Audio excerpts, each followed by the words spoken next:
juga bila Datuk sebut tadi, yang dikatakan taksub itu ialah tetap berpegang dengan dalil yang lemah dalam mazhab yang dia Dan multazim. dia tahu lawan. Dia tahu kata lemah. Dia tahu lemah. Kerana itu sebab mazhab dia aja. Bukan dia. Itu Dr. Buti kata. Dr. Al-Buti kata. Itu juga yang kalau kita boleh tengok kan, Nawawi sebut tentang isu khinzir tu kan, dia kata dalil dia lemah. Doktor orang tambah sikit sebab orang rindu. Minggu lepas tak ada. Kan? Komen sikit pasal doktor orang ni antara yang dinanti-nantikan. Assalamualaikum. Muntazar. Rozaimi muntazar. Ayat tu nanti jadi isu. Alhamdulillah wassalatu wassalamu ala Rasulillah wa ba'd. Terima kasih Ustaz Ahmad, Datuk Sahibul Samahah, Datuk Mufti, sahabat saya Ustaz Khairi Anwar. Berkenaan dengan isu menolak mazhab tu, yang kadang-kadang kita pun bila bincang tentang isu menolak mazhab, benda ni dibincangkan sampai ke televisyen. Kita ada tengok keratan di televisyen di Malaysia ni bahas tentang isu macam mana kalau kita tolak mazhab, nak terus ambil daripada Quran dan Sunnah. Tu yang Datuk tanya tadi, siapa? Otoriti agama mana, dalam negeri mana, ilmuwan mana yang diiktiraf keilmuannya itu, yang cuba untuk kempen masyarakat tak perlu pakai mazhab, tak perlu pakai ulama, kita ambil direct pada Quran dan Sunnah. Siapa yang kata? Kaul mana yang Mana siapa yang sebut begitu? Kita bimbang benda ni hanya sekadar sembang-sembang menakut-nakutkan orang awam, dan dengan tujuan untuk menghalang orang awam ataupun memunculkan satu pandangan pada orang awam, mereka ini puak-puak ni tak nak pakai ulama, tak nak pakai mazhab, mereka ambil daripada Quran dan Sunnah. Sebab itu kalau tengok dalam fatwa-fatwa negeri Perlis, setiap daripada pandangan yang dikeluarkan itu ada rumah mazhabnya. Cuma macam Datuk sebut tadi, apabila kita berbincang tentang isu bermazhab ni kan ada kategorinya. Ada yang multazim, ada yang ghairu multazim. Multazim ni maksudnya daripada awal sehingga ke hujung dia akan berpegang dengan satu imam dia. Dia tak keluar.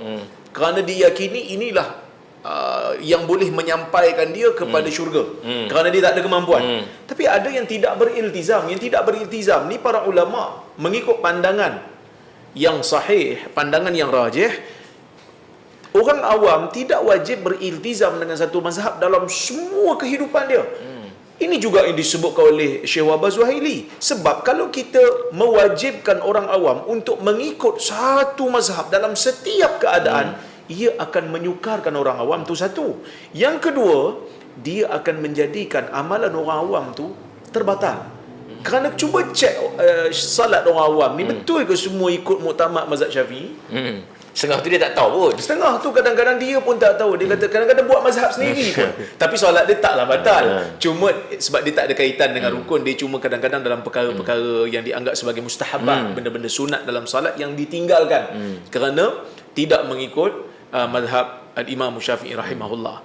Itu yang pertama. Maksudnya ia sengaja dimomokkan seolah-olah macam benda tu ada. Dia samalah macam sebahagian daripada individu berceramah sana sini, asyik cerita pasal bahaya Wahabi, asyik cerita pasal kesesatan Wahabi, seolah-olah macam itu satu ancaman dalam negara kita ni. Kan 2-3 orang lah saya tengok.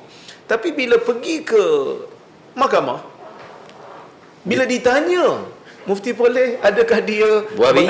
Kan, adakah dia itu setuju tak dia tidak mengamalkan ajaran Wahabi dan sebagainya? Dia setuju pula. ada dia dalam mahkamah tu. Kan? Dia tak berani pula mengaku. Kenapa tidak disebutkan, kan Datuk? Kenapa tak disebutkan secara jelas? Sama juga macam kes ni, bila kita sebut bahaya tak ikut mazhab, bahaya menolak mazhab. Cuba bagi tahu kat kita siapa. Sekadar yang kita tahu yang menolak mazhab ni telah pun difatwakan sebagai menyeleweng.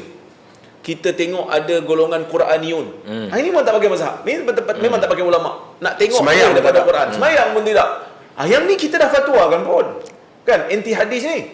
Tapi selain daripada tu siapa cuba sebut. Jadi sebab itu kadang-kadang kita rasa macam isu ni lebih kepada isu tomahan dan tuduhan yang tidak ada bukti.